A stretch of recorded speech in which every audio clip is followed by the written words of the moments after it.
Di episode sebelumnya ketika pangeran akhirnya bertemu saudara perempuannya, mereka berdua akan melakukan beberapa percakapan menarik. Jadi ketika Tilly bertanya pada saudara laki-lakinya siapa dia sebenarnya, dia hanya menjawab bahwa dia adalah saudara laki-lakinya. Secara langsung pangeran keempat dari kastil abu-abu Roland Wimbledon dia mengakui bahwa dia banyak berubah tetapi bersedia menjelaskan semuanya secara perlahan mulai dari saat dia menyelamatkan para penyihir. Setelah pangeran selesai menjelaskan semuanya, Tilly dengan cepat mulai menyatukan semua.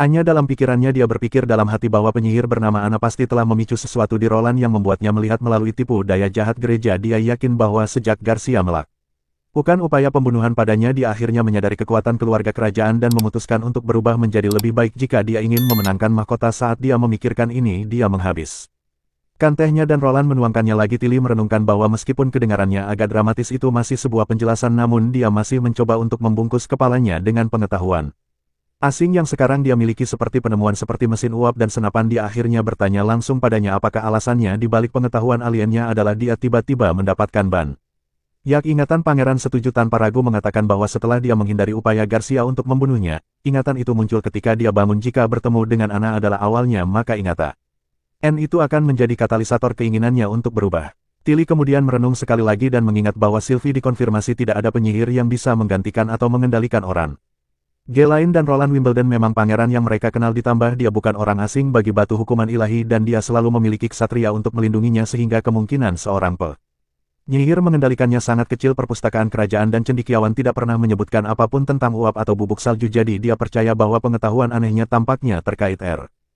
dengan pengalamannya yang tidak biasa. Dia kemudian menanyainya sekali lagi, menanyakan kepadanya bagaimana dia bisa membuktikan bahwa dia adalah Roland Wimbledon dan semua pengetahuan ini hanya dari ingatan yang terbangun. Sang pangeran terdiam sejenak kemudian menjelaskan bahwa dia masih mengingat semuanya dan ingatannya sendiri membentuk hati nuraninya. Jika seorang penyihir menyamar sebagai orang lain, dia tidak akan memiliki ingatan orang itu. Meskipun dia memiliki ingatan baru ini, dia memiliki tidak tahu dari mana mereka berasal. Dia menambahkan bahwa dia masih ingat bagaimana dia menangis etika dia mendorongnya ke pecahan kaca dan itulah buktinya. Dia juga ingat bahwa dia tidak pernah meminta maaf untuk itu dan berharap belum terlambat untuk itu. Tilly kehilangan kata-kata dan merasa uanya tidak dapat dipercaya. Sang pangeran kemudian mengungkapkan bahwa dalam hal ini dunia semuanya terlihat mengejutkan ketika Anda melihat atau mengalaminya untuk pertama kalinya. Dia menunjukkan bagaimana dia tidak pernah berharap saudara perempuannya akan mampu menyembunyikan kebangkitan penyihirnya dari semua orang di kastil, tetapi sekali lagi dia mengingatkannya bahwa musim dingin ini akan jadi yang panjang, jadi mereka punya banyak waktu untuk membicarakan semuanya. Tilly setuju dan mengatakan bahwa dia akan berada di bawah perawatannya selama beberapa bulan ke depan. Setelah pertanyaan intens dari saudara perempuannya, sang pangeran akhirnya rileks dan merenungkan bahwa dia senang semua penyihir pulau tidur kembali ke kastil setelah tur mereka ke kota yang memberinya alasan untuk mengakhiri percakapan berat itu. Sungguh menegangkan berbohong di depan wajah seseorang ketika mereka pintar, terutama saat mencoba mempertahankan ekspresi jujur. Saat itu Nightingale muncul dan bertanya apakah dia merasa aneh menyaksikan saudara perempuannya sebagai penyihir. Sang pangeran mengatakan dia hanya ditekan dengan semua pertanyaannya dan itu sepanjang malam. Andale menyebutkan dia pikir itu akan menjadi reuni yang menyentuh karena dia bertemu saudara perempuannya setelah waktu yang lama. Sang pangeran kemudian menunjukkan bahwa dia tidak memiliki hubungan yang baik dengannya.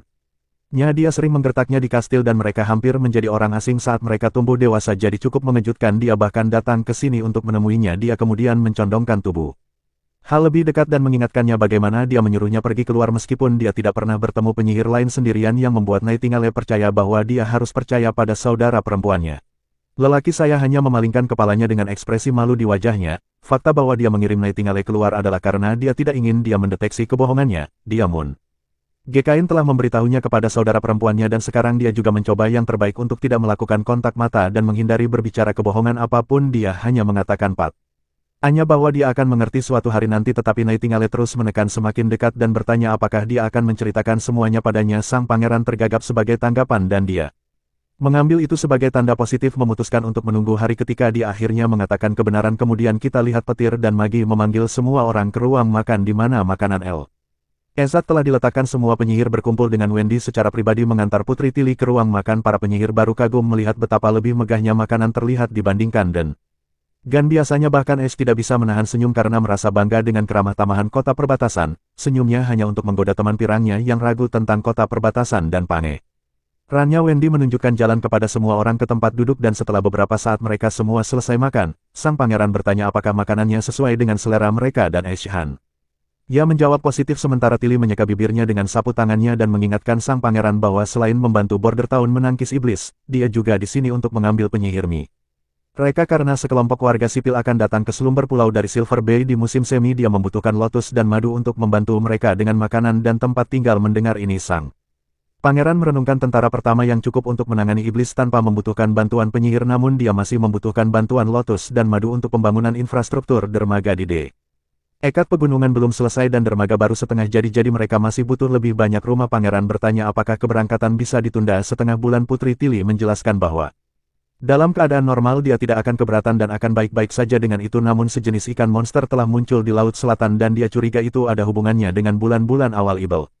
Karena seiring berjalannya waktu kekuatan iblis akan meningkat, jadi dia lebih suka mereka pergi lebih awal demi keselamatan semua orang. Saudari Briss akan mengawal mereka kapal karena kemampuannya sempurna untuk menghadapi iblis yang kurang memiliki kecerdasan. Sang pangeran kemudian bertanya apakah selain lotus dan madu 3 penyihir lainnya dapat tinggal sedikit lebih lama karena pendidikan mereka baru setengah jalan, jadi akan sia-sia bagi mereka untuk pergi sekarang. Tilly bersemangat melihat saudaranya khawatir terhadap para penyihir itu dan dia sekarang penasaran tentang bagaimana dia rencana untuk memanfaatkan lilin dan kemampuan Evelyn. Sang pangeran menjelaskan bahwa dia membutuhkan keduanya untuk memadatkan bagian logam dan menyeduh. Anda lihat, lilin dapat sangat meningkatkan efisiensi mesin, sementara alkohol Evelyn sangat berguna untuk banyak keperluan. Selain hanya dikonsumsi, adiknya kemudian menjelaskan bahwa mereka selalu merasa tidak aman tentang kegunaan kemampuan jadi dia senang mendengar bahwa dia menghargai mereka. Dia menghargai bahwa pangeran mengakui kemampuan mereka sebagai sesuatu yang penting karena dia selalu percaya bahwa tidak ada kemampuan yang tidak berguna. Dia kemudian beralih ke para penyihir dan menanyakan pendapat mereka tentang apakah mereka ingin meninggalkan. Si kecil mengatakan dia baik-baik saja dengan kedua tempat, sementara Evelyn menyatakan bahwa jika Nona Tilly membutuhkannya kembali di Pulau Tidur, dia dengan senang hati akan pergi, namun dia tidak keberatan tinggal di Border Town juga karena dia masih memiliki banyak hal untuk dipelajari. Nona Putri Gulir Tilly meyakinkannya dengan mengatakan dia tidak perlu terlalu gugup dan mereka dapat memilih apapun yang mereka inginkan tanpa merasa tertekan. Dia menjelaskan bahwa dia hanya ingin tahu tentang pengalaman semua orang yang tinggal di kota dan mereka dapat kembali ke selumber pulau atau datang ke Border Town atas kemauan mereka sendiri. Dia juga akan senang jika penyihir Ain dari Border Town juga mengunjungi Pulau Tidur. Pangeran setuju, mengatakan dia berharap para penyihir dapat hidup bebas di kedua tempat dengan usaha gabungan mereka. Tilly bersemangat dengan pikiran menyenangkan saudaranya dan menyatakan bahwa dia senang dia merasakannya dengan cara yang sama. Roland terkejut sejenak mendengar ini karena terakhir kali dia memanggilnya saudara hampir 1 dekadean lalu, tetapi kemudian dia mendapatkan kembali ketenangannya dan mengatakan padanya bahwa suatu hari akan tiba ketika mereka akan hidup dalam harmoni. Dia kemudian memutuskan untuk kembali ke topik serius dan menyebutkan dia akan memberi pengarahan padanya tentang reruntuhan dan iblis yang berhubungan dengan pegunungan bersalju dan menara batu yang dia sebutkan sebelumnya. Dia menjelaskan bahwa dia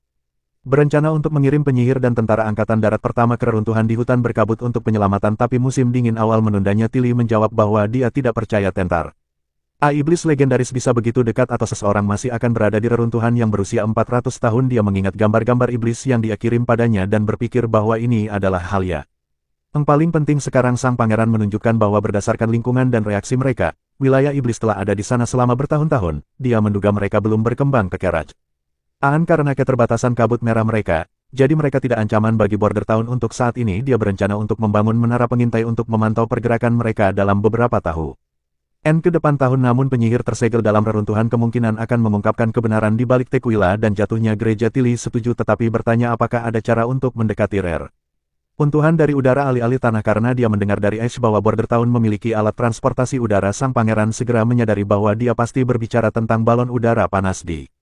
Menjelaskan bahwa meskipun balon udara panas dapat menampung 10 orang, itu dapat dimodifikasi untuk lebih banyak, namun membawa tentara angkatan darat pertama melalui udara tidak mungkin. Jika mereka bertemu dengan iblis mereka bisa menderita korban dan dengan iblis di mana-mana itu terlalu berisiko. Saat itulah Putri Tilly mengingatkannya bahwa akan cukup berbahaya jika dia pergi hanya dengan atuan penyihir, namun karena dia di sini dengan penyihir lain itu akan jauh lebih aman. Dia menjelaskan bahwa penghalang saf dapat memblokir ancaman dan Ash dapat menangani apapun dalam pertempuran jarak dekat. Sang pangeran mulai memikirkannya dan mengingat bahwa mereka berada pada posisi yang sangat tidak menguntungkan di udara terakhir kali, tetapi dia dapat melihat logika dalam apa yang dikatakan saudara perempuannya. Penglihatan ajaib Sylph dapat memperingatkan mereka dari bahaya apapun dan dengan Nightingale dan Ash kemampuan ofensif yang kuat bahkan jika terjadi kesalahan, Safei dan Anna dapat memastikan keselamatan semua orang. Dia kemudian bertanya padanya apakah dia yakin tentang pergi. Putri Tilly menjawab bahwa dia pikir ini adalah kesempatan bagus untuk memahami misteri ini sejak Bulan-bulan datang lebih awal dan iblis-iblis muncul di laut. Dia punya firasat buruk dan dia bersedia pergi sendiri untuk mengungkap kebenaran adegan kemudian beralih ke kota suci di pinggiran kita. Melihat ksatria menjaga tembok bersama dengan dua uskup agung utama, pendeta tua mengingatkan uskup agung main bahwa ini musim dingin terlalu awal dan belum ada catatan seperti ini di kitab suci dan itu ditulis oleh Paus Main menjelaskan bahwa meskipun buku-buku itu ditulis oleh Paus, ketidakakuratan tidak dapat dihindari. Mereka sebagian besar melacak sejarah dalam arah umum menilai dari iblis tah. Lalu dia memperkirakan mereka memiliki sekitar 10 tahun tersisa untuk menyelesaikan tujuan mereka. Mereka berencana untuk menyatukan keempat kerajaan dalam 2 tahun dan mengembangkan tentara hukuman ilahi. Dalam 8 saat itu pasukan gereja akan benar-benar besar dan dengan tembok Hermes yang kuat dan posisi strategis mereka akan melindungi tanah ini sampai mereka membuat musuh bakal si lelaki tua berkata dia mungkin terlalu tua untuk menyaksikan transisi ini. Dia kemudian bertanya tentang resep bubuk salju yang diperoleh Prof dan apakah sudah diuji. Main menjelaskan bahwa meskipun bubuk salju bisa digunakan untuk pengendalian massa terhadap iblis, musuh sejati mereka adalah iblis. Jika mereka ingin menembus baju besi tebal iblis, mereka harus menggunakan banyak bahan peledak dan tidak ada seorang pun selain tentara hukuman ilahi yang dapat melemparkan bubuk salju dalam jumlah besar. Orang tua itu mengeluh bahwa tidak ada cara mudah untuk menang melawan mereka. Yang bisa mereka lakukan hanyalah menghadapinya secara langsung. Tiba-tiba keributan terjadi ketika orang-orang berteriak bahwa 2 sinyal telah terlihat yang menunjukkan banyaknya iblis hibrida. Mereka tidak tahu mengapa ada begitu banyak karena mereka hanya di bulan pertama musim dingin. Main mengambil teleskopnya dan melihat melalui itu sementara seorang prajurit berteriak bahwa itu sebenarnya 3 sinyal dan situasinya bahkan lebih buruk. Mata Main melebar saat dia melihat pemandangan di depannya. Dia ingat bahwa kitab suci memiliki banyak catatan tentang binatang mimpi buruk, Reaper dan iblis bertaring, tapi apa yang membingungkan adalah monster-monster yang seharusnya muncul 5 tahun sebelum bencana muncul sekarang di Hermes. Adegan beralih kembali ke border town di mana Honey dan Lotus hendak berangkat ke pool tidur. Mereka berterima kasih kepada pangeran atas keramahannya selama ini beberapa bulan. Sang pangeran memberikan mereka beberapa hadiah dengan mengatakan ini hanya tanda kecil penghargaan atas kontribusi mereka ke border town. Para gadis menjadi gembira dan Honey segera mulai membuka hadiahnya, namun Lotus mengingatkannya bahwa tidak sopan untuk membuka hadiah segera ketika Sayang akhirnya membuka bungkusnya.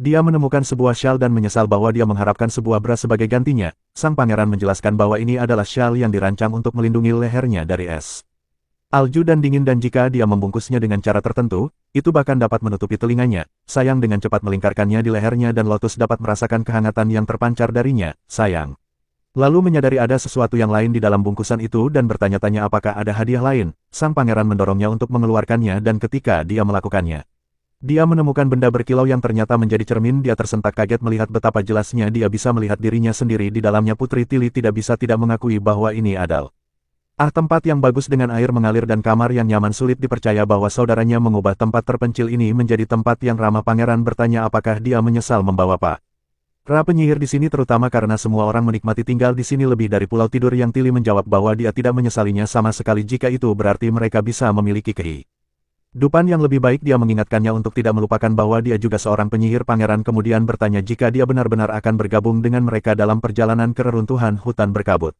Dia mengakui bahwa meskipun dia seorang transenden, kemampuannya tidak cocok untuk pertempuran. Tilly meyakinkannya bahwa dia dapat bertahan sendiri untuk mengarahkan poinnya pulang. Dia mengeluarkan batu merahnya dan menunjukkan dengan menembakkan petir dari tangannya. Dia dengan bangga menjelaskan bahwa ini adalah batu ajaib yang dia temukan di beberapa reruntuhan kuno. Sampai Pangeran cukup kagum dan bertanya apakah ini berarti dia dapat menggunakan 2 kemampuan sekaligus. Tilly menggelengkan kepalanya tanpa tahu ternyata batu itu hanya memungkinkan 1 kemampuan untuk digunakan pada satu waktu, dan jika dia mencoba menyalurkan sihir melalui 2 batu sekaligus tidak akan terjadi apa-apa. Dia mengakui bahwa dia tidak ingin mengungkapkan ini kepadanya secepat ini, tapi setelah diskusi mereka tadi malam dia menyadari dia mungkin terlalu kasar padanya, tapi dia sekarang merasa senang bahwa dia jujur tentang reruntuhan. Pangeran itu hanya melambaikan tangan. Dia pergi mengatakan tidak ada yang perlu dikhawatirkan karena dia mengerti. Tilly lalu bertanya apa maksud Honey tentang bra. Pangeran merasa sedikit malu dan menyuruhnya untuk bertanya pada Sylvie atau Evelyn tentang hal itu. Tilly tampak bingung dan bertanya-tanya mengapa sepertinya dia masih merahasiakannya. Hal-hal yang dirahasiakan darinya saat para penyihir mengalami terbang dalam balon udara untuk pertama kalinya. Saudara kandung berbicara tentang misteri dan ketegangan antara gereja dan reruntuhan dan mengapa gereja mencoba menyembunyikan bukti keberadaan mereka. Mereka menyadari bahwa tidak hanya catatan Erja berhenti sekitar 400 tahun yang lalu, tetapi mereka juga tidak jelas tentang asal-usul Tuhan. Tidak ada mitos, epos, atau gelar selain menggambarkan kemahakuasaannya dan ada lebih sedikit detail daripada tentang 3 dewa Teluk. Tilly menunjukkan bahwa gereja muncul begitu saja entah dari mana di kerajaan. Kemudian ketika sang pangeran sendirian di kantornya, pikirannya masih disibukkan dengan Pikiran ini dia membandingkan gereja dengan agama-agama di dunia lamanya di mana sudah menjadi hal yang lumrah bahwa dewa-dewi terikat dengan penciptaan alam semesta. Setiap agama mengklaim merek. Tuhan menciptakan dunia dengan hal-hal seperti karma genesis atau beberapa catatan lengkap tentang penciptaan yang menjadi pokok dalam setiap sistem kepercayaan. Tiba-tiba Kyle Sichi menerobos masuk ke ruangan dan mengungkapkan bahwa dia memiliki petunjuk tentang pembuatan asam. Sang pangeran menjadi bersemangat dengan berita itu dan dengan bersemangat bertanya tentang prosesnya. Ilmuwan gila menyai ringai dan berkata itu semua berkat Charles. Charles kemudian mulai menjelaskan, tapi karena kita di sini bukan untuk pelajaran sains, aku akan mengampunimu detailnya terutama karena terjemahan yang buruk. Ini tidak akurat. Satu hal yang pasti, asam yang mereka hasilkan sangat murni dan bahkan mengeluarkan asap seperti yang dijelaskan dalam kimia 101. Mereka terus membahas hal-hal teknis ini tetapi sang pangeran memberitahu kita bahwa mereka menggunakan salah satu metode produksi tertua. Masalahnya kembali, maka asam sulfat tidak dapat disimpan dengan baik karena tidak mengandung ERS yang dapat aninya korosi sehingga dihilangkan secara bertahap, tetapi itu tidak menjadi masalah bagi pangeran. Di Border Town mereka sudah memproduksi asam sulfat secara perlahan menggunakan asam nitrat untuk massal.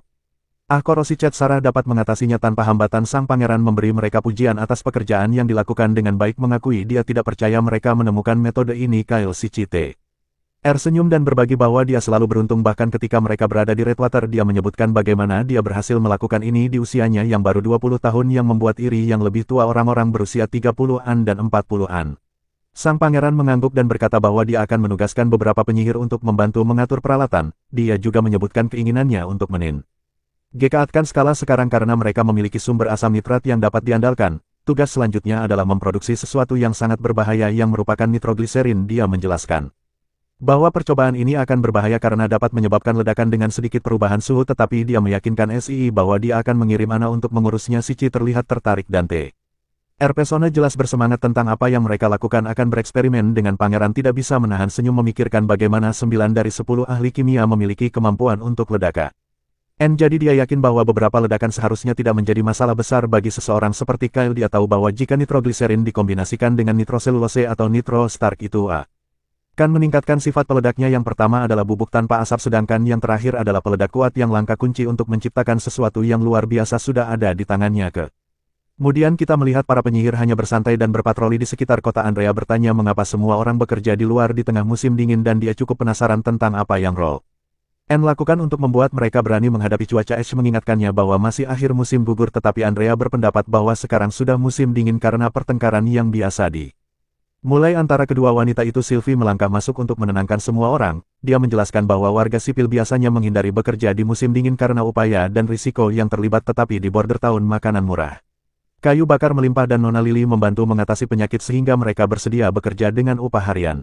Andrea mengerti tentang kayu bakar tapi tidak tahu mengapa makanan begitu murah, menunjukkan bahwa keluarganya dalam bisnis makanan selalu melihat harga melonjak selama kelaparan. Sylvie menjelaskan bahwa di Border Town hanya ada satu harga yang ditetapkan untuk makanan dan sang pangeran memastikan harga beli lebih tinggi dari harga jual. Ash berpendapat bahwa itu terdengar seperti penetapan harga yang dipaksakan. Bertanya-tanya mengapa orang lain Isa Tilly menjelaskan bahwa pemrosesan dan penyimpanan meningkatkan biaya biji-bijian sehingga harga yang lebih tinggi tidak dapat dihindari. Sylvie setuju dan menambahkan bahwa pangeran menggunakan Ana tambahan untuk membayar pekerja dan memperluas produksi, tetapi Ash tetap pada pendiriannya dengan mengatakan bahwa itu harus gratis. Pasar. Sylvie mengatakan dia tidak begitu yakin tentang hal itu. Tetapi dia yakin dia tidak menetapkan harga gila dan tidak ada yang kelaparan. Jika harga dapat tetap stabil itu akan menguntungkan orang-orang, ditambah lagi petani tidak bisa begitu saja terhindar dari ketidakadilan di pasar bebas yang mereka miliki untuk menyerahkan sebagian besar panen mereka, dan jika harga saham mereka terlalu rendah itu benar-benar dapat merugikan mereka. Harga terkunci terasa lebih adil dan lebih banyak produksi berarti lebih banyak pendapatan untuk semua orang. Sylvie mengingatkan mereka bahwa petani tidak harus tetap menjadi petani selamanya. Sang pangeran berjanji bahwa begitu produksi mereka mencapai tingkat tertentu, mereka dapat dipromosikan menjadi warga negara. Jelasnya, bahwa warga hanya perlu menyerahkan 20% dari hasil panen mereka dan dengan harga yang ditetapkan mereka akan mendapatkan penghasilan yang cukup baik. Sekarang Tilly mengerti mengapa kota itu ramai dengan kehidupan. Dia terpesona bagaimana undang-undang dan sistem penghargaan dirancang untuk tiba-tiba alarm berbunyi dan warga mulai panik. Itu adalah peringatan untuk setan dan beberapa dari mereka memutuskan untuk menuju ke tembok untuk membantu para prajurit. Andrea merasa bersemangat ketika mendengar ini. Setelah semua mereka datang ke sini untuk menunjukkan bagaimana para penyihir benar-benar bertarung. Ketika kita mencapai tembok kita melihat Carter mengangkat alisnya melihat bagaimana iblis ini tampaknya tidak pernah lelah. Mereka selalu menjadi liar setiap tahun dan bahkan jika mereka menerobos kota itu tidak akan benar-benar ada gunanya bagi mereka. Sebaliknya yang lain prajurit It baru bersemangat untuk memamerkan otot mereka. Mereka pikir itu akan menjadi latihan yang hebat, jauh lebih keren untuk menembak setan daripada boneka yang tidak bergerak. Berbicara tentang boneka, Carter telah mendengar beberapa rumor menarik tentang skuadron artileri mereka. Skuad lain telah menyebutkan bahwa prajurit dengan tujuan yang konsisten sedang direkrut ke dalam tim presisi untuk Miss. Baru para prajurit berteriak saat disebutkan sebuah tim presisi dan berpikir bahwa mereka mungkin hanya membuat cerita ini ketika mereka bosan, tetapi kapak besi mengungkapkan bahwa sang pangeran rencana untuk mengembangkan meriam baru untuk kapal yang akan membiarkan mereka menyerang kapal lain dari jarak jauh. Hanya penembak jitu terbaik yang akan memimpin meriam ini, dan jika ada yang tertarik untuk bergabung mereka dapat mengajukan permintaan melalui di Alex. Salah satu pemimpin skuadron ini bersemangat mendengar berita itu. Dia berpikir dalam hati bahwa ini jelas merupakan kesempatan untuk maju dalam militer. Menurut kapal perang, kapak besi mungkin diberi nama sesuai nama prajurit yang meraih prestasi signifikan, dan jika ada kapal yang diberi nama sesuai namanya, hidupnya akan sangat berarti. Dia juga berharap anak-anak baru ini mendapat kesempatan untuk mendapatkan beberapa valor juga, tetapi saat ini mereka terlalu gugup. Mereka membutuhkan untuk menenangkan diri, selain itu akan jadi konyol jika sebuah kapal diberi nama jeruk bali atau sapu. Tiba-tiba dia berteriak pada juniornya untuk berhenti menggonggong dan fokus pada medan perang. Saat monster mendekat, dia memberitahu mereka untuk melakukan pekerjaan mereka dan menunjukkan kepada skuadron lain bahwa mereka yang terbaik. Pendatang baru mulai menembak dengan cepat, tetapi bidikan mereka sangat meleset sehingga tidak ada satu peluru pun yang mengenai monster. Sementara itu, saat melihat tentara menggunakan senjata tersebut, Andrea menunjukkan bagaimana senjata api yang disebut ini seharusnya kuat tetapi tidak berguna jika mereka tidak bisa mengenai target mereka. Ash menjelaskan bahwa tentara ini dulunya adalah penambang, petani, dan pemburu, dan mereka baru menggunakan senjata ini selama sekitar setengah tahun. Sang putri dengan bersemangat bertanya kepada Sylvie apakah dia familiar dengan senjata api. Yang dijawab gadis itu bahwa dia telah mengamatinya beberapa kali. Mereka tampak seperti semacam senjata panah, tetapi proyektilnya kecil dan tidak memiliki poros atau bulu, namun tampaknya tidak bergantung pada fleksibilitas tali untuk menembak. Sebagai gantinya, ia menggunakan dampak dari ledakan bubuk hitam untuk melungurkan proyektil dengan kecepatan tinggi. Itu mungkin semacam produk alkimia, tapi dia tidak tahu terbuat dari apa. Andrea kemudian menunjukkan bahwa ini pasti sangat mahal karena alkimia tidak pernah murah. Tetapi dilihat dari cara mereka menggunakannya, jelas mereka tidak berhemat sama sekali. Saat monster semakin dekat, para prajurit menyadari bahwa peluru mereka tidak efektif melawan cangkang raksasa.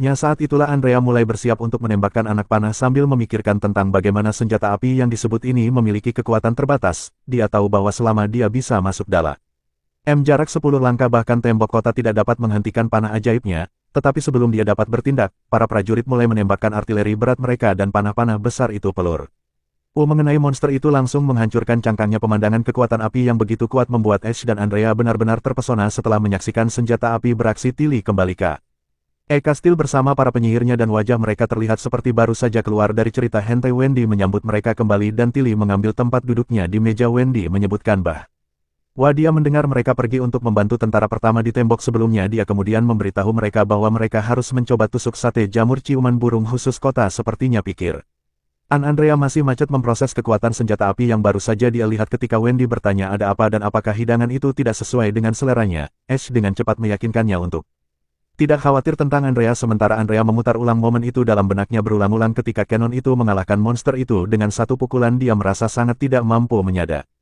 Tidak mungkin dia bisa bersaing dengan firepower semacam itu, terlebih lagi semua makanan yang diisi dengan rempah-rempah dan saus berbau kasar di kerajaan Fajar. Bumbu sering digunakan untuk bunyikan bahan-bahan berkualitas buruk, dan semakin banyak bumbu semakin buruk rasanya. Tetapi untuk entah kenapa dia merasa hidangan ini sangat lezat. Dia tidak bisa mengerti di mana di kota perbatasan mereka menemukan jamur yang berair seperti itu. Dia bisa mengatakan bahwa bahkan semur sayuran biasa ini rasanya seperti dibuat dengan iga ayam yang lezat dan kaldu makanan laut. Dan kemudian ada ini, sesuatu yang disebut kue es krim yang merupakan pengalaman surgawi, dan dia tidak bisa melupakannya dan menginginkan gigitan demi gigitan.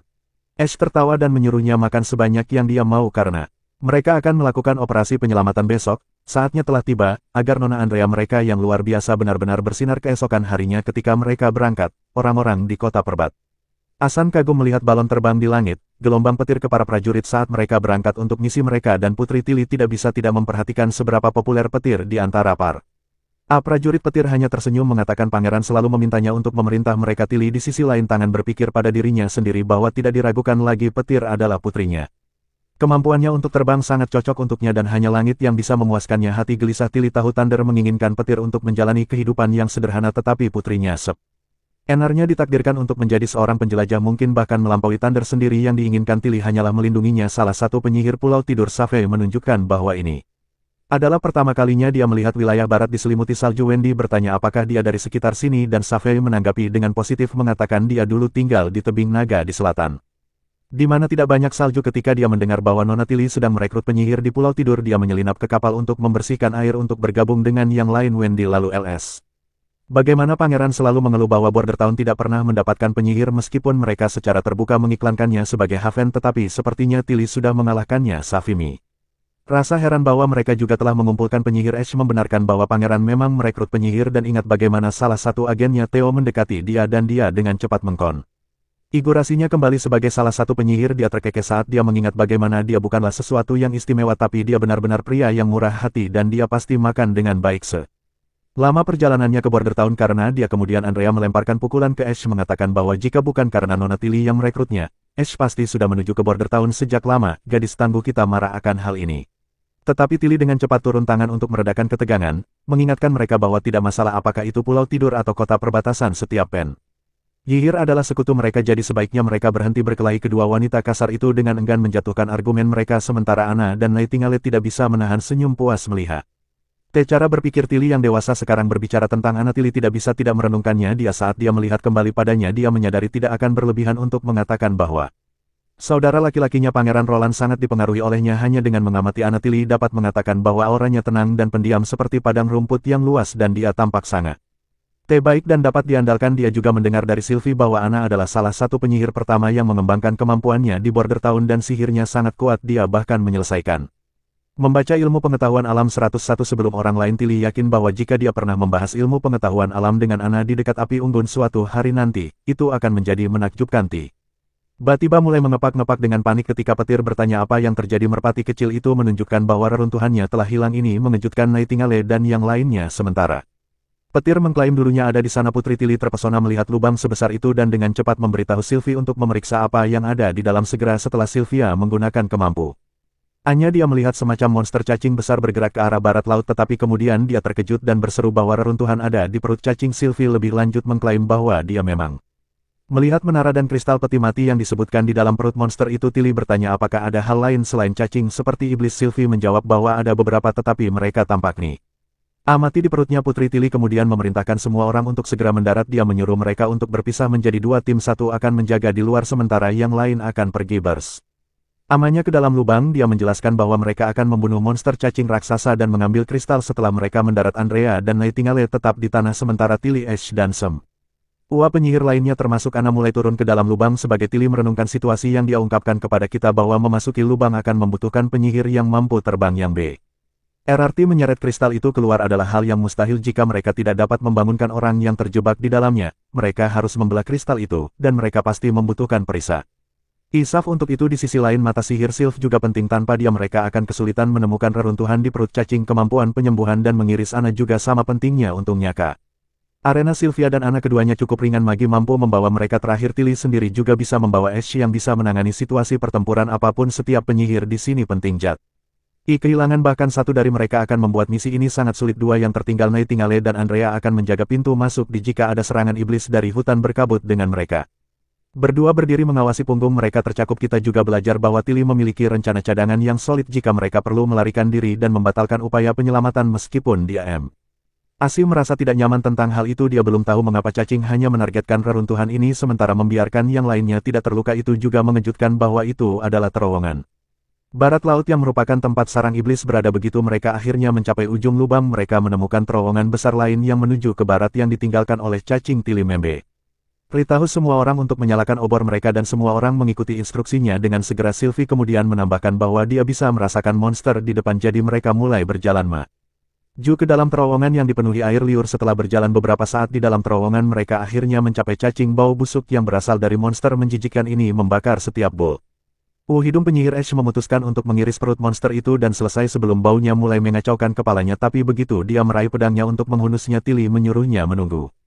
Menjelaskan bahwa mereka membutuhkan Anna untuk membunuhnya. Dia menunjukkan bahwa karena mereka tidak tahu apa di dalam perut, mengirisnya terbuka bisa jadi berbahaya, jadi menggunakan pedang tidak mungkin. Anna dengan cepat mengangkat tangannya dan menembakkan peluru api hijau yang menembus kulit cacing yang tebal dan masuk ke dalam peluru api hijau itu mulai berputar-putar menyilang ke segala arah. Dalam waktu singkat monster itu diiris seperti mentimun sempurna dari setiap sisi dan darah mulai menyembur keluar begitu mereka melihat betapa mudahnya Ana memotong monster itu wajah mereka menjadi kosong dan mereka menatap kagum pada kekuatan dan keagungan kemampuannya yang sebenarnya. Sylvie dengan cepat menjelaskan bahwa monster itu sudah mati karena jantungnya berhenti berdetak. Ash terkejut bahwa monster ini bahkan memiliki jantung, dan Sylvie menjawab bahwa jantungnya dekat dengan kepalanya dan seukuran keranjang balon mereka. Jantungnya juga teriris oleh api Ana dan sihir beriak di seluruh tubuhnya. Melihat keajaiban itu, petir bertanya-tanya apakah itu iblis Bibrida, namun mengatakan mereka tidak bisa yakin karena catatan sejarah tentang gurun dan iblis langka masih banyak yang tidak mereka ketahui. Jadi dia menyarankan untuk mengambil kristal dan pergi. Saat mereka memasuki perut, Ash mengeluh tentang kekacauan yang lengket sementara Sylvie melaporkan bahwa semua batu di sini hancur sehingga tidak mungkin untuk mengatakan seperti apa menara itu dulu. Petir kemudian menyebutkan bahwa ada begitu banyak batu ajaib yang berkilauan. Dia menunjukkan salah satunya yang menyerupai kristal yang mereka cari tepat di Ki. Ash menemukan kristal setelah memotong daging dengan beberapa irisan lagi. Kristal raksasa akhirnya terungkap dan mereka melihat penyihir terperangkap di dalam Putri Til.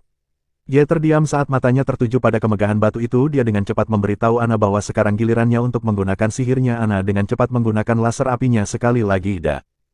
Sang putri bertanya bagaimana keadaannya. Ana menjawab bahwa itu sedikit sulit tetapi dia bisa memotongnya. Kristal itu segera mulai pecah dan retakan meluas di sekitarnya sampai akhirnya kristal itu meledak. Tili terkejut mengetahui bahwa ada dua lapisan dengan bagian dalam menjadi kristal asli seperti petir mencoba menyentuhnya dan memastikan bahwa itu membeku saat disentuh Ana. Kemudian berikan semuanya dan akhirnya berhasil melelehkan lapisan kedua juga dan keluarlah penyihir yang terjebak di dalam Ash dengan cepat membawanya ke pelukannya. Sementara Tili bertanya apakah dia masih hidup. Wanita brute itu menegaskan bahwa dia adalah, tapi itu sangat samar dan detak jantungnya masih berjalan yang hampir tidak hidup. Bahkan pikiran Til tidak bisa tidak bertanya-tanya bagaimana dia bisa bertahan hidup dalam kristal beku seperti itu. Dia jelas seorang penyihir, tapi asal-usul namanya dan mengapa dia terjebak di reruntuhan tetap menjadi misteri. Dia ingin menanyakan semua pertanyaan menakutkan ini begitu mereka kembali. Sementara di luar terowongan dua penjahat pirang berdiri berjaga tugas. Sepertinya Andrea merasa bosan dan sudah merindukan Tili. Dia mempertimbangkan untuk berbicara dengan Nightingale, tetapi sebagai seorang elit dari kerajaan Fajar dia merasa bahwa keanggunan adalah kualitas yang diperlukan bagi seorang wanita yang belum menikah. Jadi dia ragu untuk mendekatinya.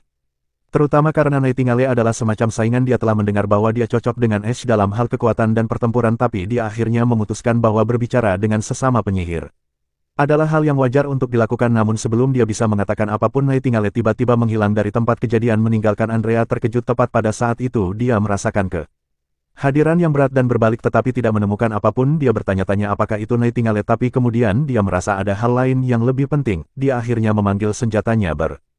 Pikir ada musuh di dekatnya dan musuh tampak tembus pandang tepat saat dia akan bergerak. Suara tembakan terdengar tepat di telinga kirinya dan darah berceceran di depannya. Makhluk yang menembak Theta P tidak terlihat setelah monster itu mati. Akhirnya terlihat sekarang yang membuat Andrea terkejut melihat belalang sembah di depan matanya. Nightingale yang mengeluarkannya. Kalau tidak, dia cukup yakin dia akan menjadi roti panggang. Nightingale terus meledakkan dua belalang sembah lagi yang meledakkan kepala mereka. Wendy juga datang bergegas ke tempat kejadian dan bertanya apa sebenarnya Ben. Benda ini. Nightingale menyebutkan bahwa makhluk-makhluk itu terlihat seperti iblis jika bukan setan, tetapi darah mereka tampak lebih seperti setan. Andrea bertanya padanya sejak pertama kali dia dari mereka merayap. Nightingale menjawab bahwa dia melihat mereka saat mereka pertama kali muncul. Dia menjelaskan bahwa dalam kabutnya, sihir mereka bersinar seterang bintang sehingga mudah baginya untuk melihat mereka tepat pada saat itu. Kilat saudara perempuan keluar dari terowongan dan Wendy menyala lega melihat bahwa mereka telah berhasil kembali dengan selamat setelah mereka mengendarai balon mereka dan semua orang berkumpul di sekitarnya. Penyihir yang diselamatkan di keranjang balon. Wendy tidak percaya bahwa penyihir ini sendirian di tempat seperti itu selama beberapa dekade ini hanya memicu rasa ingin tahunya dan dia ingin tahu apa yang sebenarnya terjadi pada putrinya. Tili kemudian menjelaskan bahwa dia punya firasat buruk di dalam, itulah mengapa dia ingin pergi terburu-buru. Dia bertanya apakah ada sesuatu yang terjadi di luar saat mereka berada di dalam. Nightingale menjelaskan bahwa ada beberapa iblis Bibrida aneh tetapi mereka segera dikirim. Tiba-tiba Sylvie memperhatikan sesuatu di bawah dan berseru kaget dan bertanya apa itu. Hal-hal merangkak di tanah. Andrea muncul di bawah dan bertanya-tanya apakah mereka setan, tetapi Tili mengatakan dia tidak bisa melihat apapun kecuali sekelompok mayat belalang sembah. Sylvie mendesak mereka untuk melihat lebih dekat dan mereka menyadari mayat-mayat itu benar-benar terkoyak seperti ada sesuatu memakan mereka. Nightingale kemut. Ian melirik ke bawah juga dan melihat banyak makhluk bergerak dalam bentuk tembus pandang mereka. Mereka tampaknya monster iblis dan mereka sekitar 100 semua bergegas menuju lubang. Dia curiga mereka mungkin setelah daging cacing mati, tapi mengabaikannya. Berpikir itu tidak masalah mereka lagi. Namun sepertinya Tili tidak begitu yakin tentang hal itu. Adegan beralih ke tempat militer di mana kita Meli Head pasukan baru yang dikenal sebagai pasukan polisi Night Carter menjelaskan kepada setiap prajurit bahwa unit polisi akan menjadi bagian dari sistem keamanan publik, mereka akan menjadi penjaga Amaian di Prince Wilayah Roland bertanggung jawab untuk menangkap penjahat, mendeteksi aktivitas yang melanggar hukum, dan menjaga ketertiban. Mereka juga akan memastikan untuk menegakkan hukum yang ditetapkan oleh pangeran dan balai kota serta membantu warga yang membutuhkan. Setelah seminggu pelatihan, dia membayangkan setiap orang akan memiliki pemahaman yang kuat tentang mereka. Tugas dengan itu diselesaikan, dia memutuskan untuk memimpin mereka ke misi pertama mereka dan memberitahu semua orang untuk mengikutinya. Kelompok itu mulai membuntuti Carter segera dan di antara para prajurit kita.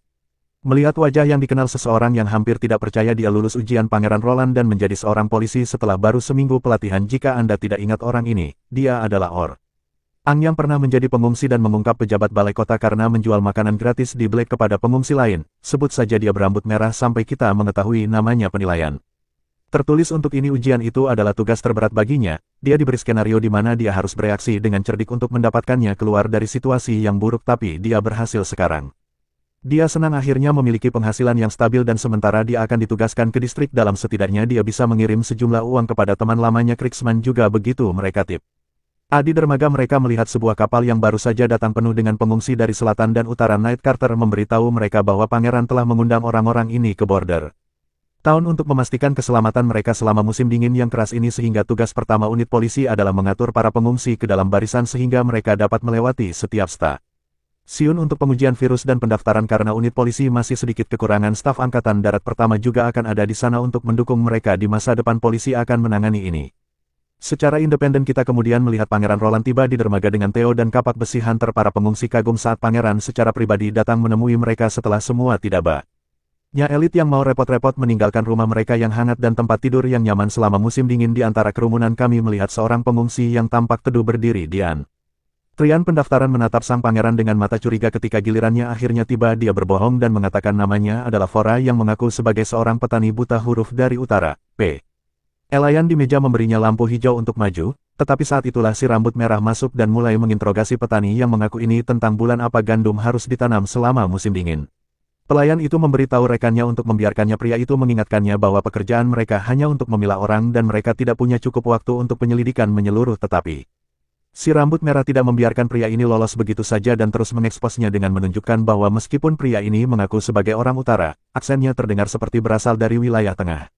Jadi dia bertanya kepada petani yang mengaku itu kota mana yang dia tinggali di utara. Karena si rambut merah cukup akrab dengan wilayah utara, dia juga mencatat bahwa aturan berpakaian pria itu tidak cocok, entah karena orang utara setidaknya akan memakai sarung tangan karena suhu di sana sering turun di bawah titik beku. Tepat pada saat itu si pria licik mengeluarkan pil gereja merah dari kantongnya. Segera setelah dia memasukkannya ke dalam mulutnya, bajunya compang camping saat ototnya menonjol keluar. Si rambut merah terkejut dan orang gila ini mengayunkan si rambut merah seperti kantong sampah sebelum melemparkannya dia ke tanah cukup keras untuk membuatnya batuk darah. Pil yang diinfus maniak kemudian meluncurkan dirinya ke arah pangeran sementara si rambut merah malang berjuang untuk berdiri. Kita kemudian melihat bahwa ada dua pembunuh lain juga menyerang pangeran secara bersamaan, tetapi sebelum mereka bahkan dapat menyentuhnya, peluru menembus kepala pria yang disuntik pil dan berkat sekutu terpercaya pangeran, ketiga pembunuh itu berhasil dilumpuhkan. Kepanikan melanda para pengungsi saat mereka berhamburan ke segala arah, tetapi pangeran berdiri di sana dengan tegas berteriak agar semua orang tenang. Dia menyatakan dirinya pemimpin barat, meyakinkan mereka tidak ada alasan untuk panik. Dia menjelaskan bahwa kota perbatasan menawarkan tempat berlindung dari badai sama dengan makanan yang akan mengisi perut mereka dan banyak kesempatan kerja. Dia menjanjikan rumah yang kokoh tanpa retakan dan tempat tidur yang dihangatkan oleh tungku sebagai senyaman padang rumput yang disinai matahari. Dia meyakinkan mereka bahwa dengan menutup jendela mereka tidak akan merasakan dingin. Bahkan dengan pakaian tipis, dia melukiskan gambaran yang jelas tentang makanan mereka. Bubur yang ditaburi dendeng di mana setiap butir terlihat di setiap sendok dengan satu mangkuk cukup untuk memuaskan rasa lapar seseorang. Setiap orang sungguh-sungguh tersentuh oleh promosi yang memotivasi mereka. Mereka tidak dapat menahan diri untuk berpikir bagaimana mereka mengharapkan sang pangeran untuk berbicara tentang kewarganegaraan dan legalitas, tetapi sebaliknya dia menjelaskan manfaatnya. Sang pangeran kemudian menambahkan bahwa dia merindukan hari ketika setiap warga negara tidak perlu khawatir tentang pakaian, makanan, atau tempat berlindung, namun musuh mereka menginginkan yang sebaliknya, dan monster-monster ini jelas dikirim oleh mereka. Dia mengungkapkan bahwa musuh mereka ingin semua orang mati termasuk dia. Dia berjanji untuk meningkatkan keamanan dan memastikan bahwa tidak ada musuh yang bersembunyi di antara para pengungsi demi keselamatan semua orang. Saat dia selesai berbicara, kerumunan mulai bersorak dan memuji pangeran atas semua yang dia katakan dan perhatian Buktian yang dia tunjukkan si rambut merah berhasil bangkit kembali dan tidak bisa tidak menunjukkan bagaimana pangeran benar-benar meredam setiap jejak kepanikan hanya dengan beberapa kata itu ketika Kak Arthur mendekatinya memberinya alat peraga untuk DNA-nya karena dialah yang pertama kali melihat pria Sadi. Kemudian si rambut merah dipanggil ke kantor pangeran di mana pangeran memanggilnya sebagai Tuan Wade. Akhirnya sekarang kita tahu namanya, kita tidak punya untuk memanggilnya si rambut merah lagi. Sang pangeran memuji dia atas pengamatannya yang cermat dan bertanya-tanya apakah dia benar Ben Ar hanya warga negara biasa di masa lalu. Wade mengungkapkan bahwa dia dulunya menjadi bagian dari patroli di kota Gandum Emas selama sekitar 6 tahun sampai kota itu diserang oleh bajak laut Sang Pange. Ran kemudian menunjukkan bahwa profilnya tidak menunjukkan sesuatu yang istimewa dan menurut laporan Carter dia seharusnya tinggal di tempat penampungan sementara. Pangeran akhirnya menyadari bahwa Wade pada dasarnya menyembunyikan bakat aslinya selama pendaftaran dan dia bertanya kepadanya mengapa dia melakukan itu. Si rambut merah menjelaskan bahwa alasan dia hidup di Border Town adalah karena mantan tahanan dia bertemu di kota Gandum Emas bernama Kriksman. Orang tua itu menyelamatkannya ketika masa-masa sulit karena orang tua itu dicap sebagai penjahat. Dia tidak dapat didaftarkan sebagai warga negara tetapi dia tidak bisa meninggalkan teman lamanya di distrik barat khususnya karena sahabatnya sudah tua dan tidak bisa mengurus dirinya sendiri. Sang pangeran bertanya apakah alasan Wade ingin menjadi polisi adalah agar dia bisa bekerja dan melindungi sahabatnya. Di saat yang sama Wade tergagap sebelum menjawab tapi sang pangeran menyuruhnya tenang saja karena tidak ada kejahatan memikirkan apapun. Dia kemudian bertanya apakah Wade punya keluarga. Si rambut merah menurunkan pandangannya dan menjelaskan bahwa keluarganya meninggal di kota Gandum Emas. Roland kemudian bertanya tentang Ceman. Si rambut merah menjelaskan bahwa dia sendirian karena tikus itu menjadikannya kambing hitam yang menyebabkan dia dipenjara. Sang pangeran mengingatkannya bahwa siapapun dengan keterampilan khusus dapat menyewa tempat di kota dan menikmati manfaat kewarganegaraan termasuk keluarga mereka. Dia bertanya apakah dia mengerti apa artinya ini. Tentu saja si rambut merah dengan cepat menangkap apa yang Pangeran coba maksudkan. Jadi dia mulai melompat kegirangan ketika dia menyadari dia bisa membawa Kesman bersama pangeran memberitahunya untuk membawa teman lamanya ke pendaftaran dan mereka akan mengurus semuanya. Wade sangat senang mendengar berita ini sehingga dia benar-benar mulai membanting kepalanya ke tanah sambil membungkuk ke atas dan ke bawah dengan panik. Kemudian sang pangeran menjadi serius, memperingatkannya untuk tidak membiarkan kebahagiaannya mengaburkan penilaiannya. Dia menekankan bahwa dia harus tetap berhati-hati seperti yang dia lakukan hari ini. Jika dia tidak lulus tes berikutnya, dia masih harus tinggal di tempat penampungan sementara. Tentu saja, Wade dengan cepat setuju. Berbicara tentang tes, Wade kemudian ingat bahwa ada banyak pertanyaan pada tes tertulis yang diati. Dak tahu bagaimana menjawabnya jadi dia hanya menulis apapun yang terlintas di pikirannya. Jadi dia penasaran bertanya mengapa dia dipilih untuk unit polisi. Pangeran menyeringai dan berkata tidak ada jawaban yang benar atau salah. Setiap jawaban tergantung pada orang yang mengikuti tes ini bukan tentang melakukan hal yang benar tapi lebih dari tes literasi. Selama Wade bisa memahami pertanyaan dan menulis jawaban yang sah dia lulus. Beberapa saat kemudian Night Carter melangkah maju untuk mengingatkan pangeran bahwa mereka telah menerima intel pada Assassins. Pangeran menyuruhnya untuk terus maju dan berbicara dan Carter menjelaskan bahwa Barov memiliki murid bernama Salon yang bertugas mengumpulkan pengungsi di utara karena mereka kehabisan perahu dalam perjalanan kembali.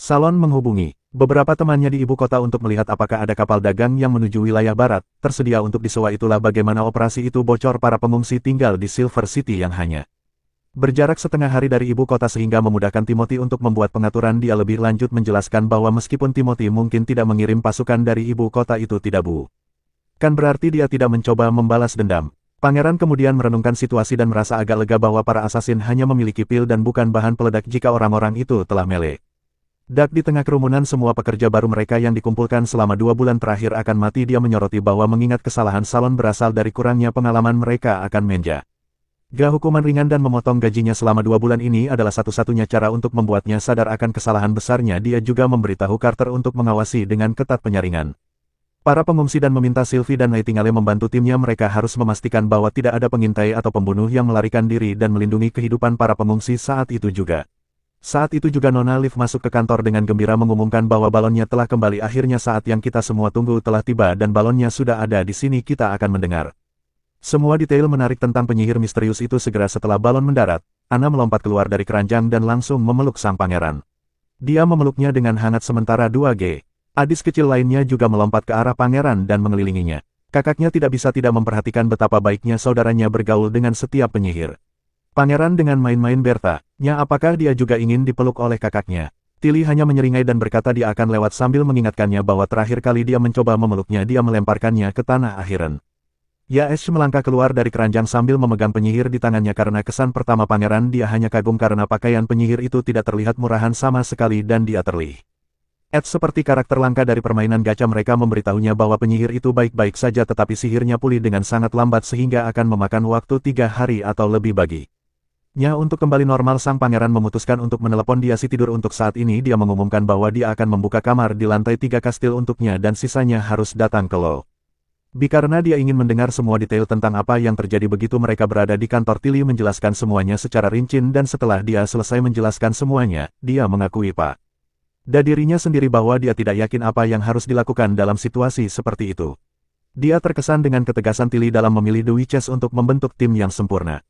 Dia kemudian bertanya kepada saudara perempuannya apakah dia percaya bahwa cacing besar itu mungkin berhubungan dengan iblis. Dia menjawab bahwa itu tentu saja bukan tidak mungkin karena itu memiliki penampilan yang sangat berbeda dan mungkin merupakan jenis iblis lain. Ini bisa berarti mereka dapat membandingkan iblis dengan manusia sementara iblis sebagai anjing pemburu. Dia percaya beberapa monster ini ikuti perintah iblis dan membantu mereka menyelesaikan tugas. Pangeran agak setuju dengannya asumsi tapi dia masih belum sepenuhnya yakin. Kamu lihat, jika iblis tidak dapat mendominasi benua karena batasan yang diberlakukan oleh kabut merah, lalu mengapa mereka tidak mengganggu 4 kerajaan dengan iblis sepanjang tahun? Mengapa mereka selalu menunggu sampai musim dingin? Dia juga mencatat bahwa serigala singa dari tahun lalu jelas lebih cerdas daripada iblis lainnya. Jika kecerdasan dapat diperoleh melalui usia, maka mustahil bagi iblis untuk menjinakkan ras lain. Tilly kemudian menambahkan bahwa musuh di dekat Andale yang ditemui di luar lubang lebih mengkhawatirkan karena iblis yang dapat menyembunyikan dirinya di siang hari dan bergerak diam-diam dapat menembus pertahanan apapun. Pengetahuan mereka yang terbatas tentang iblis membuat ini menjadi bermasalah dan mereka tidak tahu bagaimana menghadapi musuh seperti itu sama sekali. Sang pangeran setuju dan menunjukkan bahwa jika malah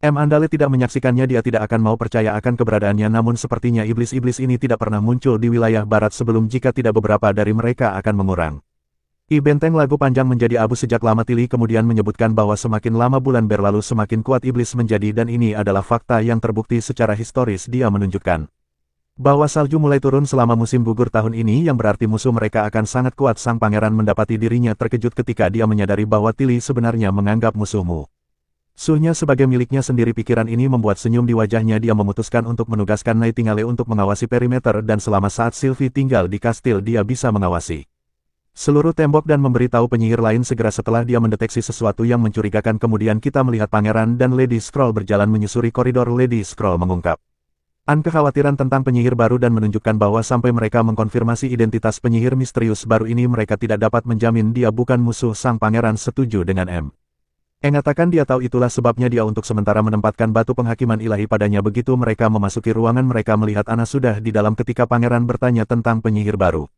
gadis itu menjelaskan bahwa Nana dan Lily sama-sama mencoba menggunakan kekuatan mereka padanya tetapi tidak ada hasil bekerja. Jadi yang bisa mereka lakukan sekarang hanyalah menunggu meskipun dia telah disegel begitu lama tidak ada satu goresan pun di tubuhnya yang sungguh luar biasa. Dia menduga itu mungkin mirip dengan dirinya yang kebal terhadap api dan kemampuan penyihir baru ini mungkin terkait dengan es. Roland kemudian memberikan gadis paling favoritnya tepukan manis di kepala memuji usahanya untuk memotong peti mati. Anna menjawab bahwa itu bukan hanya dia menjelaskan bahwa penyihir ini sangat pintar dalam bagaimana dia membungkus dirinya sendiri dan harus cukup kuat. Dia mengungkapkan bahwa penyihir itu pertama-tama membekukan semua siklus tubuh internalnya dengan es yang sangat dingin kemudian menggunakan es normal untuk menyegel es dingin di dalam dirinya sehingga tidak akan mudah mencair. Ketika dia memotong lapisan luar peti mati itu pecah seketika yang membuat Anna percaya bahwa penyihir baru itu pasti telah menempatkan retakan tertentu di sana dengan sengaja. Dia dapat mengatakan bahwa wanita ini telah menunggu hari ini dan dia yakin bahwa dia pasti akan membangunkan pemandangan itu. Kemudian beralih ke ingatan penyihir di mana kita melihat seorang ksatria mati-matian mencoba untuk meyakinkan dia bahwa tembok tersebut telah ditembus dan tentara sekutu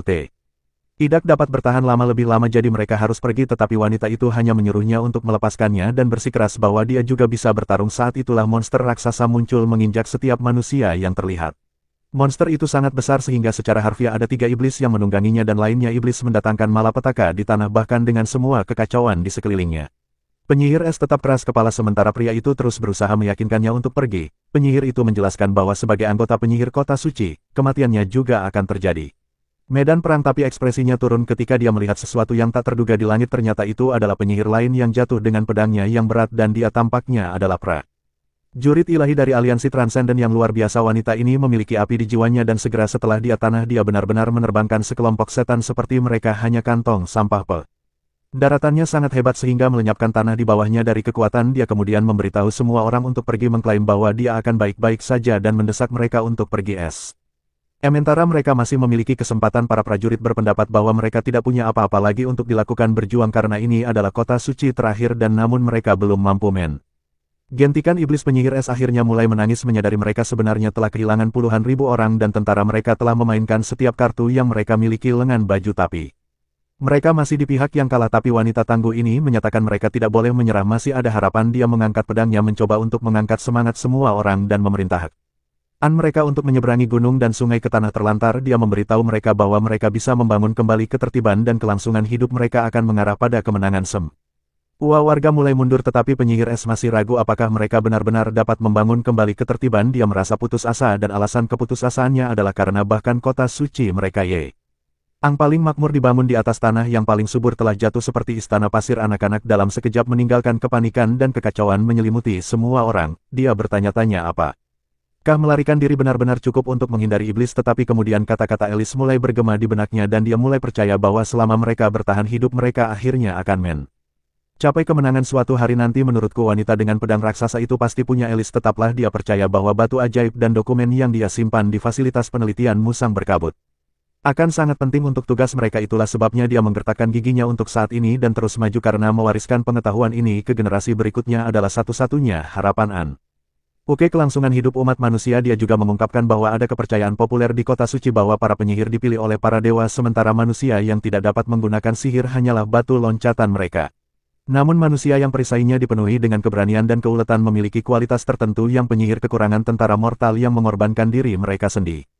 Dia sekarang bahkan lebih bertekad untuk tidak mati di sini. Dia tahu dia harus memastikan keamanan data dan temuan. Dia melintasi gunung dan sungai sementara iblis terus mengejarnya. Ketika dia akhirnya mencapai penelitian hutan berkabut laboratorium, dia menemukan batu ajaib yang sama. Dia mengambilnya dan memutuskan untuk menyampaikan pesan, tetapi tepat pada saat itu iblis masuk ke ruangan salah.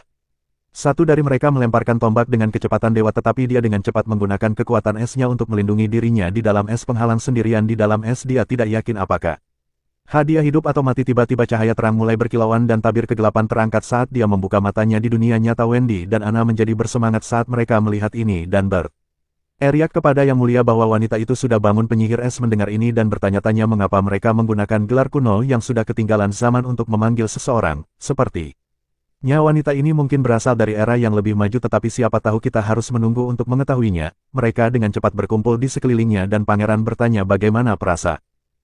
Tapi pertanyaan pertama yang ditanyakan wanita itu adalah di mana dia berada. Sang pangeran mengungkapkan bahwa dia berada di Bordertown di wilayah barat kerajaan Grey Castle dan bahwa dia adalah pangeran keempat Grey Castle Roland Wimon. Dia memperkenalkan semua wanita sebagai anggota asosiasi penyihir dan kemudian bertanya padanya apakah dia ingat sesuatu. Wanita itu merasa benar-benar kewalahan mendengar semua ini. Itu adalah hal terakhir yang dia harapkan. Lokasi yang tidak diketahui, periode waktu yang tidak diketahui, dan orang-orang yang tidak dikenal. Dia tidak tahu apa asosiasi penyihir ini, tapi dia setidaknya lega bahwa dia berada di antara para penyihir yang merupakan jenisnya sendiri. Dia juga bingung dengan gelar pangeran dan berpikir dalam hati bahwa itu adalah sesuatu dari ilahi pertama dari zaman dahulu. Pikirannya berputar saat dia menyadari bahwa dia mungkin telah kembali ke masa sebelum perang. Dia bertanya-tanya apakah para dewa telah memberinya kesempatan kedua untuk mempersiapkan dan menyelamatkan kota suci, tetapi pikiran itu terasa sangat konyol. Anna dapat mengatakan bahwa pikiran wanita ini menjadi kacau dengan pikiran-pikiran dan sang pangeran setuju. Saat itu penyihir dingin itu tiba-tiba duduk dan membombardir mereka dengan pertanyaan-pertanyaan yang dia tanyakan. Apakah mereka menyelamatkannya? Apakah para iblis telah pergi? Apakah mereka angkan perang? Dan apa yang terjadi pada Tequila kota? Sang pangeran mengambil waktu sejenak untuk mengumpulkan keberaniannya setelah terkejut oleh pertanyaan-pertanyaan mendadaknya dan kemudian segera mengatakan padanya bahwa dia menemukannya di ruang bawah tanah menara batu. Sang penyihir es kemudian dengan cepat melemparkan tangan Wendy sementara gadis kita hanya mencoba untuk yakinkan dia bahwa ia terlihat sombong dan berpikir dalam hati bahwa dia biasanya tidak peduli dengan status, tetapi dia merasa cukup direndahkan untuk diinterogasi oleh seseorang dari kelas bawah jika mereka berbicara Alice dengan santai. Akan ada konsekuensi yang berat untuk perilaku seperti itu. Dia mendorong mengesampingkan kesombongannya dan akhirnya memperkenalkan dirinya sebagai seorang penyihir dari seri peneliti Tequila. Dia kemudian menunjukkan bahwa karena sudah 450 tahun, mungkinkah manusia telah melawan iblis selama itu. Pangeran menjelaskan bahwa dia telah tertidur untuk waktu yang sangat lama. Sehingga hal-hal mungkin berbeda dari apa yang dia ingat. Jika dia merasa baik-baik saja mereka bisa menjelaskan semuanya padanya. Perlahan Agatha mengatakan dia bersedia mendengarkan dengan pangeran yang menjelaskan semuanya padanya dan mengingatkannya sekali lagi bahwa mereka saat ini berada di Bordertown yang berada di wilayah barat Grey Castle, salah satu dari 4 kerajaan besar penyihir Mene. Bukan ini tidak masuk akal dan mengklaim bahwa 4 kerajaan yang dia bicarakan hanyalah Wastelen dan tidak memiliki nilai untuk pembangunan. Dia menambahkan bahwa konsep raja dan elit adalah konstru. Si kuno yang menghilang dengan perang ilahi pertama. Dia merasa konyol bahwa para penyihir diburu oleh manusia dan bertanya siapa yang berani melakukan hal seperti itu. Dia kemudian dengan cepat mencoba menggunakan kekuatan sihirnya tetapi tidak terjadi apa-apa. Menarik spray, dia melihat batu penghakiman ilahi berada di kakinya dan mulai ketakutan melihat ini, memanggil semua orang gila di sini. Lalu dia memanggil penyihir lain dan mempertanyakan mengapa mereka membantu manusia bertahan melawan seorang transenden tingkat tinggi. Dia mengingatkan mereka bahwa menggunakan salah satu dari batu B. Atu ini sangat ilegal menurut hukum aliansi. Pangeran menghadapi telapak tangan sendiri karena dia sudah menduga hal itu akan terjadi tetapi Wendy meyakinkannya bahwa dia akan menanganinya. Dia melangkah hal lebih dekat ke pendatang baru memperkenalkan dirinya sebagai Wendy dan mengatakan kepadanya bahwa hal-hal tidak seperti yang dia klaim dan apa yang disebutkan pangeran sebenarnya benar. Wendy mengakui bahwa dia tidak tahu banyak tentang kehidupannya di kota Tequila berabad-abad yang lalu tetapi dia memberitahu Agatha bahwa hari ini Tequila tidak ada lagi dan aliansi yang dia sebutkan juga hilang. Dia menjelaskan bahwa dia dan para penyihir lainnya telah hidup dan bersembunyi sampai mereka bertemu Pangeran Roland yang memberi mereka tempat berlindung yang stabil dan mendorong mereka menggunakan kekuatan mereka untuk membantu membuat dunia menjadi lebih baik. Tempat Wendy kemudian menceritakan bagaimana dunia ini berprasangka buruk terhadap para penyihir dengan penghakiman ilahi. Batu di mana-mana di masyarakat ini para penyihir diperlakukan seperti tidak lebih dari manusia. Agatha kemudian juga menceritakan sisi ceritanya yang mengungkapkan bahwa aliansi itu adalah organisasi besar yang diciptakan oleh para pemimpin. Banyak kerajaan penyihir itu terdiri dari banyak penyihir tingkat tinggi dan makhluk transenden. Untuk memenangkan perang ilahi mereka membangun pasukan besar, memerintah banyak kota suci dan memelihara penyihir baru menyelesaikan konflik dan menjaga perdamaian dan ketertiban. Dia bingung oleh bagaimana kelompok yang begitu kuat bisa menghilang begitu saja. Tanpa jejak dia bertanya-tanya apa yang terjadi pada Tuan Ellis dan para penyintas yang seharusnya membangun kembali. Dia sangat ingin tahu di mana mereka sekarang. Tepat pada saat itu Wendy membawa secang Gekair teh dan secara mengejutkan Agatha menerimanya tanpa membuat keributan. Pada kenyataannya dia berharap untuk melepaskan batu penghakiman ilahi darinya dan mendapatkan kepercayaan dari yang lain. Artinya satu-satunya cara untuk melakukannya tetapi sejauh yang mereka katakan padanya dia ingin melihat kebenarannya sendiri sebelum mempercayainya. Agatha kemudian menjelaskan lagi bahwa dia dari Sir Ikat penelitian Tequila dan di tahun kelima dari perang ilahi Tequila adalah kota suci terakhir yang jatuh. Banyak orang melarikan diri tetapi dia kembali ke hutan berkabut untuk mengumpulkan beberapa barang yang dia tinggalkan. Pangeran bertanya apakah dia benar-benar melawan iblis yang dia setujui dan dia terlihat sedikit kesal mengingatkan mereka siapa lagi yang seharusnya melawan mereka sejak Mo Ertals tidak bisa menggunakan skuad untuk melawan mereka. Pangeran dengan cepat bertanya apakah dia penyihir dari gereja tetapi Agatha berkata dia tidak pernah mendengar tentang gereja yang dia bicarakan. Dia menyebutkan bahwa semua kota suci dibangun oleh para penyihir dan warga mereka termasuk penyihir dan manusia fana menangani perawatan anak dan reproduksi dan ketika seorang anak membangkitkan kekuatan mereka dikirim ke organisasi tertentu untuk pelatihan. Tentu saja penyihir tempur akan bergabung dengan aliansi untuk melawan gulungan wanita iblis. Kemudian akhirnya memunculkan buku Yan G dimiliki wanita cara dan dia bertanya padanya apakah dia dapat membaca ini segera. Setelah Agatha melihatnya, dia meyakinkan bahwa ini adalah buku harian penyihir. Wendy bertanya tentang bahasa miste.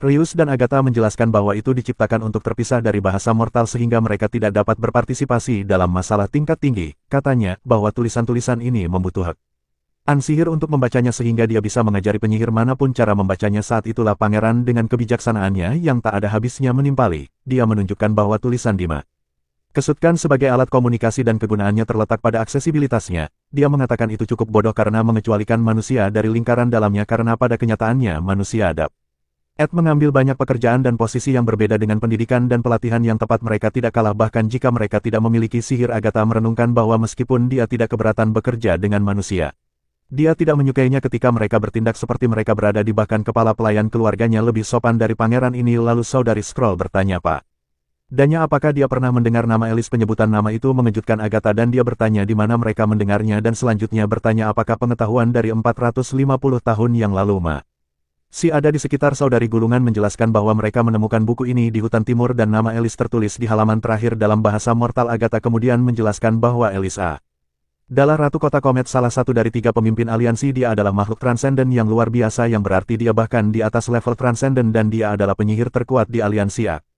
Ata tidak terkejut bahwa tidak ada seorang pun di sini yang tahu tentang para penyihir transenden ini terutama karena pengetahuan ini telah hilang seiring waktu. Dia menjelaskan bahwa sebenarnya tidak ada batasan bagi kekuatan penyihir dengan latihan waktu yang cukup dan pengalaman. Sangat sedikit penyihir yang cukup beruntung untuk mengembangkan kemampuan mereka menjadi sesuatu yang luar biasa ini. Disebut kebangkitan superior dan tidak ada batasannya, pertumbuhannya tidak selalu konkret atau dapat diprediksi. Berbicara tentang kebangkitan pangeran, ingat bahwa mereka memiliki 4 penyihir yang telah mencapainya. Ini mengejutkan Agatha, sebagai itu sesuatu yang tidak dapat dipercaya, dan dia bertanya berapa banyak penyihir yang dimiliki serikat secara total. Wendy menjawab bahwa hanya ada 10 dan wahyu ini semakin membingungkan Agatha, bahkan lebih kedengarannya sangat konyol baginya bahwa 4 dari 10 penyihir telah terbangun. Dia kemudian mencoba menjelaskan bahwa penyihir yang mengembangkan kekuatan mereka bukanlah lelucon, mereka adalah orang-orang yang dipilih oleh para dewa dan hal-hal seperti itu. Saat itulah pangeran memberi isyarat kepada Anna untuk melangkah maju saat dia siap untuk menunjukkan kemampuannya. Agatha tidak bisa tidak berpikir bahwa Anna terlihat sangat muda dan seharusnya tidak memiliki cukup pengalaman atau pengetahuan untuk menjadi penyihir yang terbangun pada awalnya. Anna menunjukkan kekuatan apinya dan Agatha menegaskan bahwa itu adalah kemampuan api yang cukup umum, namun pangeran mengatakan kepadanya bahwa ada lebih dari itu karena ini hanyalah kemampuan yang dimulai Anna. Kemudian Anna menunjukkan tahap kedua kemampuannya dengan memadatkan apinya saat dia membentuk kubus dari api. Agatha secara resmi terpesona, sementara pangeran dengan santai bertanya padanya apakah ini dapat dihitung sebagai kebangkitan tingkat yang lebih tinggi. Agatha merenungkan bagaimana kota suci itu hilang dan aliansi hancur. Kekuatan penyihir harus menurun sebagai hasil dari nol pelatihan dan bimbingan, sehingga kebangkitan penyihir muda 2 kali bukanlah sesuatu yang dapat dijelaskan oleh keberuntungan. Dia juga merasa agak cemburu dan kagum mengingat bahwa dia naik pada usia 26 dan dianggap sebagai anak ajaib. Mendengar orang ini mengatakan dia memiliki 3 orang lain seperti Anna membuatnya merasa tertinggal. Dia tidak bisa tidak berpikir tentang betapa beruntungnya ia seperti dia adalah dewa gacha dengan begitu banyak penyihir SSR. Sungguh tidak dapat dipercaya. Akhirnya dia menyerah dan setuju bahwa kemampuan Anna memang diperhitungkan. Dia juga mengakui status pangeran sebagai yang mulia dan bertanya pada usia berapa Anna terbangun. Pangeran sedikit terkejut sejenak bahwa dia memanggilnya dengan gelarnya, tetapi kemudian dia mulai menepuk gadis kesayangannya. Anne mengatakan bahwa Anna yang pertama kebangkitan terjadi ketika dia menggunakan sihirnya untuk bertahan melawan iblis, dan yang kedua adalah hasil dari pendidikannya. Tentu saja Agatha bingung dan bertanya pendidikan macam apa yang dia bicarakan. Pangeran menjadi akrab dan bersemangat mengatakan mereka akan membicarakannya nanti, tapi pertama-tama dia bertanya padanya apa cobaan hukuman ilahi Elis kemudian menjelaskan bahwa Elis sangat kuat. Begitu dia mengenakan batu hukuman ilahi, tidak ada penjahat yang bisa menandingi kemampuannya, namun jumlah makhluk transenden yang luar biasa terlalu kecil sehingga mereka kalah dari berbagai penyihir kekuatan. Menurut data aliansi selalu ada 1 penyihir berorientasi pertempuran setelah setiap 10 penyihir, dan rasio yang sama diterapkan pada penyihir transenden juga. Di antara jumlah penyihir tempur yang rendah itu tidak ada yang tahu berapa banyak yang bisa naik. Aliansi bahkan memiliki 50 periode tahun ketika tidak ada satupun penyihir yang bangkit, yang membuat kekuatan tempur mereka cukup tidak konsisten. Pangeran dengan cepat menyadari bahwa tidak semua manusia bisa menjadi penyihir, tidak semua penyihir adalah pejuang, dan bahkan di antara penyihir tempur tidak semuanya kuat. Agatha setuju mengungkapkan bahwa sementara aliansi menciptakan militer mortals bahkan bersenjata dengan batu hukuman ilahi, mereka tidak sebanding dengan iblis yang menakutkan. Di masa-masa putus asa ini Elis memerintahkan seluruh guild ilmiah untuk meneliti cara mendorong prajurit manusia ke batas absolut mereka. Agatha percaya bahwa Elis berhasil dalam sesuatu yang signifikan setelah eksperimennya, dan dia meninggalkan semua itu catatan berantakan di buku harian ini. Ketika pangeran bertanya apakah dia bukan bagian dari guild selama waktu itu, Agatha menjelaskan bahwa dia pergi setelah Elis memberi perintah itu. Sebagai gantinya dia membangun fasilitas penelitiannya sendiri di hutan berkabut. Elis dengan cepat menemukan arah yang benar menggunakan batu-batu hukuman ilahi untuk menggabungkan kekuatan dari manusia dan penyihir, namun proses ini membutuhkan pengorbanan nyawa penyihir, sesuatu yang tidak pernah bisa diterima Agatha. Dia percaya bahwa Elis harusnya lebih fokus untuk membuka properti batu daripada memperlakukan penyihir sebagai sumber daya yang dapat dihabiskan dalam upaya putus asa untuk kekuatan. Baik pangeran dan Tilly terkejut mendengar tentang pengorbanan ini. Agatha menyebutkan bahwa Elis tidak punya pilihan selain membungkuk serendah itu karena Tequila dipertaruhkan, namun dengan aliansi yang hilang kemungkinan metode ini tidak tahan dan mungkin tidak akan muncul di masa depan. Saat itulah pangeran mengungkapkan bahwa tentara hukuman ilahi masih ada. Wahyu ini datang seperti sebuah kejutan besar baginya. Sementara pangeran Bill lanjut menjelaskan bahwa gereja yang tidak pernah dia dengar adalah organisasi yang membangun 2 kota suci di pegunungan. Mereka adalah orang-orang yang mulai memburu para penyihir. Mereka bahkan mengadopsi anak yatim dan anak-anak dalam kemiskinan untuk dibesarkan di biara-biara mereka. Wendy melarikan diri dari salah satu tempat gereja memiliki tentara dan wilayahnya sendiri, dan sebagian besar prajurit mereka yang paling kuat adalah bagian dari tentara hukuman ilahi. Monster-monster yang tidak masuk akal ini memiliki kekuatan yang sangat besar yang menyaingi para penyihir transenden, dan mereka selalu bertambah. Tidak akan berlebihan jika berpikir bahwa gereja juga memiliki divisi penyihir yang kuat. Ini adalah satu-satunya alasan dia menjelaskan bahwa mereka harus meletakkan batu hakiman ilahi padanya karena mereka tidak dapat memastikan apakah dia bekerja untuk gereja. Dia menjelaskan bahwa jika bukan karena klarifikasinya mereka mengira gereja telah membangun kota Tequila. Di tanah terlantar dan reruntuhan itu milik mereka juga, Agatha di sisi lain terkejut bahwa beberapa faksi mortal mencuri rahasia Alice dan sekarang memburu penyihir untuk menciptakan tentara hukuman ilahi untuk dominasi mereka sendiri. Wendy kemudian memberitahunya untuk berhenti khawatir dan menyarankan dia tidur nyenyak. Semoga mereka akan menemukan kebenaran secara perlahan. Setelah itu mereka memutuskan untuk pergi, tapi sebelum pergi pangeran memberitahu Agatha dia salah tentang satu hal, yaitu manusia juga bisa membunuh iblis, dan ketika dia mengatakan ini dia berarti setiap kabar itu muncul alam itu juga. Ketika pangeran sedang bekerja dia bertanya pada Nightingale bagaimana keadaan Agatha. Gadis yang kecanduan makanan ringan itu menjawab bahwa Agatha sedang tidur dan makan semangkuk bubur sebelumnya, jadi nafsu makannya baik-baik saja. Sylvia juga menjaganya. Dia kemudian mengatakan padanya dia sudah mengambil batu dari Agatha dan menyuruhnya untuk mencari tahu kebenaran klaim Agatha. Ketika dia bangun besok dia bertanya apakah dia benar-benar percaya padanya dan dia menjawab bahwa dia pikir sebagian besar dari apa yang dia katakan adalah benar. Agatha menggunakan tulisan dan bahasa yang sama seperti orang-orang saat ini, jadi meskipun ada pegunungan dari tempatnya berada, itu menunjukkan kedua wilayah ini dulunya saling berhubungan erat. Dia tidak yakin apa yang terjadi 400 tahun yang lalu, tetapi dia menunjukkan bahwa sebagian besar kota dibangun sekitar 200 hingga 300 tahun yang lalu, dan itu ketika benteng-benteng mulai bermunculan. Dia selalu penasaran tentang bagaimana para astrolog dan alkemis mengetahui begitu banyak hal tanpa catatan apapun tentang eksperimen mereka. Sekarang dia mengerti bahwa para penyintas aliansi mungkin melarikan diri ke wilayah ini dengan membawa bahasa dan peradaban mereka. Mereka pasti telah membantu orang-orang ini membangun benteng dan kota pemerintahan mereka di sepanjang jalan. Nightingale bertanya mengapa dia begitu yakin tentang ini. Dia bercanda bahwa jika dia salah, dia akan berutang makan siang mewah padanya besok. Pangeran dengan main-main membalas juga bertanya apa yang terjadi jika dia salah. Dia menyeringai sebagai tanggap dan mengatakan dia akan memberinya apapun yang dia inginkan. Lalu dia kembali ke studinya sambil mencatat bahwa dia masih harus mengatur banyak hal karena informasi Agatha sangat luas. Nightingale menunjukkan bahwa Agatha sombong dan tidak terlalu menyukainya, yang mana pangeran benar-benar bisa lihatlah setelah semua Agatha hidup di dunia di mana para penyihir jauh di atas manusia, jadi di matanya dia mungkin terlihat seperti beberapa gulma di pinggir jalan. Dia kemudian bertanya apakah dia tidak membencinya dan dia menggelengkan kepalanya sambil berkata tidak. Dia menjelaskan bahwa dia korban yang ditinggalkan oleh waktu. Bayangkan tidur di peti es selama 400 tahun dan bangun untuk menemukan dunia yang sama sekali berbeda. Ketakutan yang tidak dikenal seperti itu akan meningkatkan pertahanan siapapun. Dia yakin bahwa begitu dia menerima kenyataan, dia akan berubah. Keyakinannya terlalu dekat. Andale mengakui ini dan mengklaim bahwa dia sudah tahu dia akan mengatakan sesuatu seperti itu, tetapi dia meyakinkannya bahwa dia tidak akan membiarkan Agatha menghinanya dengan cara apapun. Baiklah, itu bungkus untuk video ini. Beritahu saya apa yang Anda pikirkan. Apakah kamu lebih suka aku terus menceritakan kisahnya secara detail atau haruskah aku mulai membaca sekilas saja untuk mengejar ketertinggalan lebih cepat? Beritahu aku di komentar di bawah.